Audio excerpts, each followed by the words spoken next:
કેમ છો મિત્રો? ટેસ્ટ ઓફ રસોઈમાં તમારું સ્વાગત છે। આજે હું લઈને આવી છું ફ્રેન્ચ ફ્રાઈઝની રેસીપી। બટાકાની ફ્રેન્ચ ફ્રાઈઝ આજે આપણે એકદમ માર્કેટ સ્ટાઇલ બનાવીશું। રેસ્ટોરન્ટ પર મળતી કે પછી મેકડોનલ્ડ ફ્રેન્ચ ફ્રાઈઝ તમે ઘણીવાર ખાધી હશે, પરંતુ આજે આપણે 100% સચોટ રીતે ઘરે જ ફ્રેન્ચ ફ્રાઈઝ એવી રીતે તૈયાર કરશું કે આપણી ફ્રેન્ચ ફ્રાઈઝ પહેલી જ વારમાં એકદમ પરફેક્ટ તૈયાર થશે। તો ચાલો રેસીપી શરૂ કરીએ। ફ્રેન્ચ ફ્રાઈઝ બનાવવા માટે મેં અહીં 4 નંગ બટાકા લીધા છે। આ બટાકા આ રીતના થોડા લાંબી સાઈઝના હોય તેવા લેવા, જેથી આપણી ફ્રેન્ચ ફ્રાઈઝની સ્ટીક લાંબી તૈયાર થાય। હવે અહીં આપણે બધા જ બટાકાની છાલનો ભાગ ઉતારી લઈશું। અહીં મેં સિઝનમાં જે વેફર બનાવવા માટેના બટાકા આવે છે તે બટાકા લીધા છે। તેની જગ્યાએ નોર્મલ શાક બનાવવા માટે જે બટાકા વપરાય છે તેનો ઉપયોગ કરીને પણ તમે ફ્રેન્ચ ફ્રાઈઝ તૈયાર કરી શકો છો। જો તમારે ફ્રેન્ચ ફ્રાઈઝનું રિઝલ્ટ વધુ પરફેક્ટ જોઈતું હોય તો લાલ બટાકાનો ઉપયોગ કરી ફ્રેન્ચ ફ્રાઈઝ તૈયાર કરવી। આ બટાકાની અંદર સ્ટાર્ચનું પ્રમાણ ઓછું હોવાથી ફ્રેન્ચ ફ્રાઈઝનું રિઝલ્ટ વધુ પરફેક્ટ આવે છે।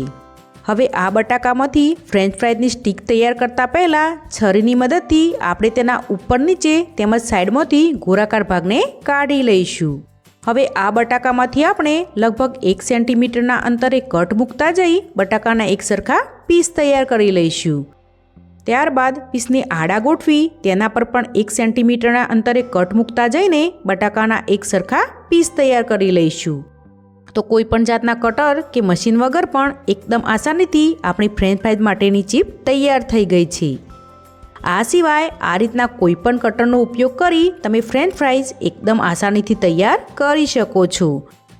આ રીતે તૈયાર થતાં ફ્રેન્ચ ફ્રાઈઝના પીસ ફટાફટ એક સરખા તૈયાર થાય છે।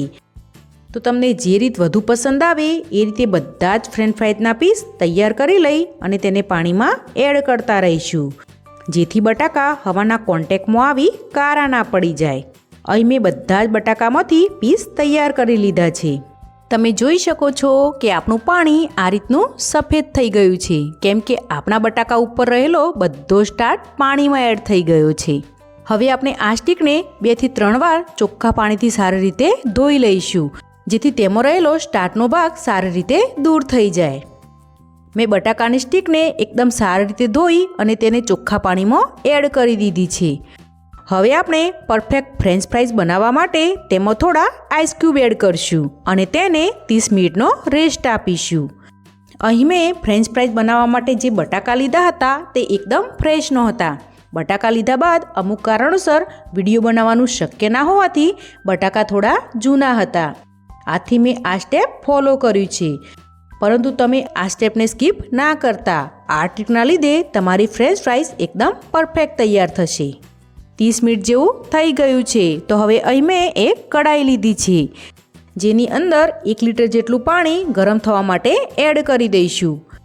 હવે તેમાં ½ ટીસ્પૂન જેટલું મીઠું તેમજ 2 લીંબુના આઈસ ક્યુબ એડ કરી દઈશું અને હાઈ ગેસની ફ્લેમ પર પાણીને બરોબર ગરમ થવા દઈશું।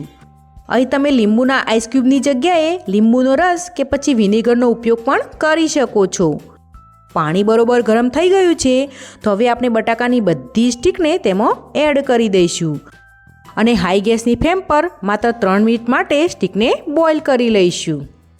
અહીં આપણી સ્ટીકને વધુ પડતી બોઇલ નથી કરવાની, તો તે માટે સ્ટીકને વારંવાર ચેક કરતા રહેવું। 3 મિનિટ જેવું થવા આવ્યું છે ને આપણી સ્ટીક ચેક કરી લઈએ, તો તે માટે સ્ટીકને આ રીતે પાણીમાંથી બહાર કાઢી છરી કે ચપ્પાની મદદથી કટ કરી લઈશું।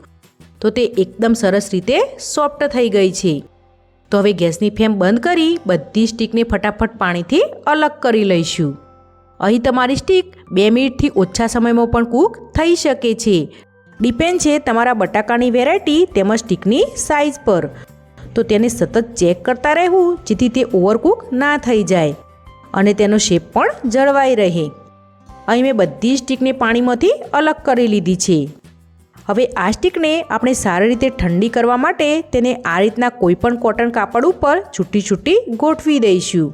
સ્ટીકને આ રીતે ગોઠવવાથી તે ઝડપથી ઠંડી પણ પડી જાય છે, તેમજ કોટન કાપડ સ્ટીક પર રહેલા ભેજને એબ્ઝોર્બ કરી લે છે અને આપણી સ્ટીક ઝડપથી ડ્રાય પણ થઈ જાય છે। સ્ટીકને ઝડપથી ડ્રાય કરવા માટે સ્ટીક હળવી ઠંડી થાય એટલે તેને આ રીતે કોટન કાપડ વડે ઉપરની બાજુથી પણ સારી રીતે ડ્રાય કરી લઈશું. આપણી સ્ટીક સારી રીતે ડ્રાય થઈ ગઈ છે તો હવે આ બધી સ્ટીકને આપણે એક વાસણમાં એડ કરી લઈશું. હવે આપણી ફ્રેન્ચ ફ્રાઈઝ એકદમ બજાર જેવી પરફેક્ટ તૈયાર થાય તે માટે એક ટ્રીકનો ઉપયોગ કરીશું. તો તે માટે આપણે અહીં 4 થી 5 ચમચી જેટલો કોર્નફ્લોર લઈશું. આ કોર્નફ્લોર તમને કરિયાણાની દુકાનમાં એકદમ સહેલાઈથી મળી જશે. જેને ફ્રેન્ચ ફ્રાઈઝ પર એડ કરી બધી સ્ટીકને કોર્નફ્લોરથી એકદમ સારી રીતે કોટ કરી લઈશું. તમે જોઈ શકો છો કે આપણી સ્ટીક પર કોર્નફ્લોર એકદમ સારી રીતે કોટ થઈ ગયો છે. તો હવે વધારાના કોર્નફ્લોરને સ્ટીકથી અલગ કરવા માટે આ રીતના કાણાવાળા વાસણમાં કે ચાયણામાં એડ કરી ચાળી લઈશું. જેથી વધારાનો બધો જ કોર્નફ્લોર સ્ટીકમાંથી અલગ થઈ જશે. જો તમે વ્રત કે ઉપવાસ માટે આ ફ્રેન્ચ ફ્રાઈઝ બનાવતા હોવ તો કોર્નફ્લોરનો ઉપયોગ ન કરવો. હવે આ સ્ટીકને ફટાફટ તળી લઈશું. અહીં મેં પહેલેથી જ તેલ ગરમ થવા માટે રાખ્યું હતું. તેલ બરોબર ગરમ થઈ ગયું છે તો હવે ફટાફટ સ્ટીકને તેમાં ઉમેરી દઈશું અને મીડિયમ ટુ હાઈ ગેસની ફ્લેમ પર તેને સારી રીતે તળી લઈશું. અહીં આપણો સ્ટીકનો કલર બદલાય ત્યાં સુધી જ આપણે તેને કૂક કરવાની છે. અહીં કોર્નફ્લોરથી સ્ટીક કોટ કરેલી હોવાથી તેની ઉપરની સપાટી કૂક થયા બાદ પણ એકદમ સરસ જળવાઈ રહે છે અને તે ક્રન્ચી તૈયાર થાય છે. તમે જોઈ શકો છો કે આપણી સ્ટીક ફ્રાય થઈને તેનો એકદમ સરસ લાઇટ ગોલ્ડન કલર આવી ગયો છે. તો બસ હવે આપણે સ્ટીકને ઝારાની મદદથી તેલ સારી રીતે નીતાળીને એક વાસણમાં કાઢી લઈશું અને ફ્રેન્ચ ફ્રાઈઝની બાકીની બેચને પણ આ જ રીતે તળી લઈશું. અહીં પરફેક્ટ ફ્રેન્ચ ફ્રાઈઝ બનાવવા માટે આપણે બટાકાની સ્ટીકને 2 વાર ફ્રાય કરવાની છે. એકવાર આ રીતે ફ્રાય કરવાથી સ્ટીક અંદર સુધી કૂક થઈને સોફ્ટ તૈયાર થશે અને ત્યારબાદ ફરી તેને ફ્રાય કરશું ત્યારે તે બહારથી એકદમ બજાર જેવી ક્રન્ચી તૈયાર થશે. અહીં મેં બધી જ ફ્રેન્ચ ફ્રાય તળી લીધી છે. આ સ્ટીકને આપણે એક કાણાવાળા વાસણમાં એડ કરેલી હોવાથી તેમાં રહેલું વધારાનું બધું જ ઓઇલ નીકળી જાય તે રીતે આપણે તેને અન્ય એક વાસણ પર રાખી દઈશું અને સ્ટીકને ઝડપથી ઠંડી કરવા માટે આ રીતે છૂટી છૂટી ગોઠવી દઈશું. 15 થી 20 મિનિટમાં જ આપણી સ્ટીક એકદમ સારી રીતે ઠંડી થઈ ગઈ છે. મેં ફ્રેન્ચ ફ્રાઈઝ બનાવવા માટે જે બટાકાનો ઉપયોગ કર્યો હતો તે એકદમ ફ્રેશ ન હોવાથી તેની સ્ટીક આ રીતે અમુક જગ્યાએ થોડી ડાર્ક પડેલી જોઈ શકાય છે. તો તમે જ્યારે ફ્રેન્ચ ફ્રાઈઝ બનાવતા હોવ ત્યારે બટાકા એકદમ ફ્રેશ હોય તે વાતનું ખાસ ધ્યાન રાખવું. હવે આ બધી સ્ટીકને આપણે આ રીતના જીપલોક બેગમાં કે એરટાઇટ ડબ્બામાં ભરીને રેફ્રિજરેટરની અંદર રાખી દઈશું. આપણે ફ્રીજના જે ભાગમાં આઈસ જમાવતા હોઈએ છીએ તે ખાનામાં આ સ્ટીકને રાખવાની છે. જો તમારે સ્ટીકને સ્ટોર કરવી હોય તો આ રીતે પેક કરીને 6 થી 7 મહિના સુધી રેફ્રિજરેટરની અંદર ફ્રેન્ચ ફ્રાઈઝને સ્ટોર કરી શકો છો અને જ્યારે પણ ફ્રેન્ચ ફ્રાઈઝ ખાવાનું મન થાય ત્યારે તેને ફટાફટ ફ્રીઝરમાંથી બહાર કાઢી ફ્રાય કરી ખાઈ શકો છો. તો આપણે આ સ્ટીકને 1 કલાક માટે રેફ્રિજરેટરમાં સેટ થવા માટે રાખી દઈશું. 1 થી 1.5 કલાક જેવું થઈ ગયું છે ને આપણી સ્ટીક જોઈ લઈએ તો તે એકદમ સરસ સેટ થઈ ગઈ છે. તો આપણે બજારમાંથી ફ્રાય કરવા માટે જે ફ્રેન્ચ ફ્રાઈઝ લાવીએ છીએ તેવી જ બિલકુલ પરફેક્ટ આપણી ફ્રેન્ચ ફ્રાઈઝ તૈયાર થઈ છે.